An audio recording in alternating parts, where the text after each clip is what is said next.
বন্ধুরা একটা গুরুত্বপূর্ণ বিষয় তোমাদেরকে কিন্তু দেখাতে এসেছি। একটু দেখো, পুরো সম্পূর্ণ ভিডিওটা দেখতে হবে কিন্তু বন্ধুরা। এই যে দেখো, এই যে দেখতে পাচ্ছ আম গাছ, এই আম গাছের নিচে এই সময়তে কোনো রকমের ছোট গাছ রাখা যাবে না, কোনো ছোট গাছ রাখা যাবে না। কারণটা কি, এই সময় কিন্তু আমের বোল থেকে বন্ধুরা কষ পড়ে। এই কষ পড়ে, এই যে কষ কিন্তু, কষ মানে কিন্তু পুরো আঠা। এই যে দেখাচ্ছি একটা পাতা চিড়ে, এই দেখো পুরো আঠার মতো কিন্তু লেগে রয়েছে।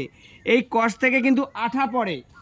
এই যে কষ মানে আঠা, দেখো এই যে আরও বেশি, এই দেখে নাও বন্ধুরা, আরও বেশি পুরো আঠা। তো এই আমের কষ পড়ে, এই কারণে এই সময়তে কিন্তু আম গাছের তলায় কোনো রকমের ছোট গাছ রাখা যাবে না। রাখলে এই গাছ কিন্তু কোনো ফুল দেবে না, ফল দেবে না, প্লাস গাছগুলো কিন্তু মারাও যেতে পারে। তাই বন্ধুরা এই সময়টা বিশেষ করে, আবার যখন আমের গুটি হয়ে যাবে, আম হয়ে যাবে, তখন কিন্তু আপনারা গাছের তলায় গাছ রাখতে পারবেন। কিন্তু এই সময়টা যতক্ষণ গাছে বোল থাকবে ততক্ষণ কিন্তু আম গাছের নিচে কোনো রকমের ছোট গাছ রাখা যাবে না। নমস্কার বন্ধুরা।